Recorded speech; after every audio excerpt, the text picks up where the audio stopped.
Hi అండి, అందరికీ నమస్కారం. Welcome to my channel. ఈరోజు వీడియో చూసేద్దామా? లైక్ చేయండి, సబ్స్క్రైబ్ చేసుకోండి, గంట సింబల్ నొక్కండి. టమాటా రైస్ చేస్తున్నామండి ఈరోజు. టమాటా రైస్లో ఫస్ట్గా 2 చెంచాలు నెయ్యి వేసుకుని మంచిగా కరిగిన తర్వాత దానిలో జీలకర్ర, మిరియాలు, యాలుక్కాయ, చెక్క, ఆకు వేసుకొని మంచిగా ఫ్రై చేసిన తర్వాత అవి మంచిగా ఫ్రై అయిన తర్వాత ఆనియన్స్ వేసుకొని ఆనియన్స్ కూడా మంచి కలర్ గోల్డెన్ కలర్ వచ్చేంత వరకు ఫ్రై చేసుకోవాలండి.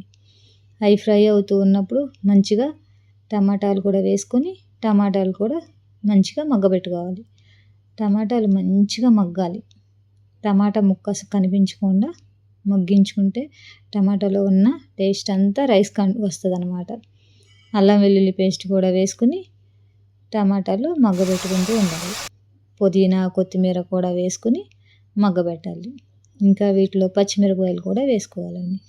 పచ్చిమిర్చి కూడా వేసుకుని అన్నీ కలిపి మగ్గబెట్టుకోవాలి. ఇవన్నీ మగ్గుతూ ఉన్నప్పుడు మనం దీనిలోకి ఎంతైతే రైస్ వేద్దాం అనుకుంటున్నామో మనకు కావాల్సిన క్వాంటిటీ, నేనైతే 2 గ్లాసులు రైస్ వేస్తున్నానండి. దీనిలో నేను బాస్మతి రైస్ తీసుకున్నా.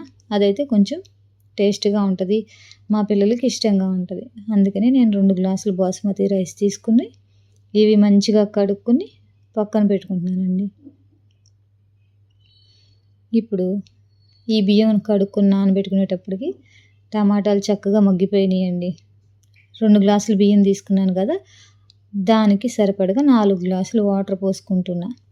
4 గ్లాసులు వాటర్ పోసి దానిలోకి సరిపడగా ఉప్పు, టమాటా రైస్కి సరిపడగా మసాలా పొడి కూడా వేసుకుని చక్కగా వాటర్ అంతా ఒకసారి కలుపుకొని మంచిగా కలిపిన తర్వాత మూత పెట్టి వాటర్ పొంగొచ్చేంత వరకు, పొంగులు వస్తే వాటర్ మంచిగా మరిగితే చాలా టేస్ట్ వస్తుందండి. కాబట్టి మంచిగా అలా పొంగులు వచ్చేంత వరకు మరగబెట్టుకొని కడిగి పెట్టుకున్న బాస్మతి రైస్ అంతా వేసుకొని దీనిలోకి నేను ఎక్స్ట్రా టేస్ట్ కోసం చిన్న క్యాప్సికమ్ ఒకటి వేస్తున్నానండి. క్యాప్సికమ్ వేస్తే చాలా టేస్ట్గా ఉంటుంది. నేను ఒక క్యాప్సికమ్ వేసుకున్నాను. క్యాప్సికమ్ వేసి అన్నీ కలిపి పెట్టేశాను కదా, చూడండి ఒక్క పావు గంటేనండి. పావు గంటలో చక్కగా మంచిగా పొడి పొడిలాడి టమాటా రైస్ రెడీ అయిపోతుంది. చాలా బాగుంటుందండి టేస్ట్. ఒకసారి ఇలా మీరు ట్రై చేయండి. టమాటా రైస్లోకి నేను కొంచెం చికెన్ లివర్ ఫ్రై చేశాను, అలాగే పెరుగు పచ్చడి చేశానండి. దానిలో ఉల్లిపాయలతో పాటు కొంచెం క్యారెట్, దానిమ్మ గింజలు వేసుకుంటే చాలా బాగుంటుంది. వేడి వేడిగా చాలా బాగుందండి. లైక్ చేయండి.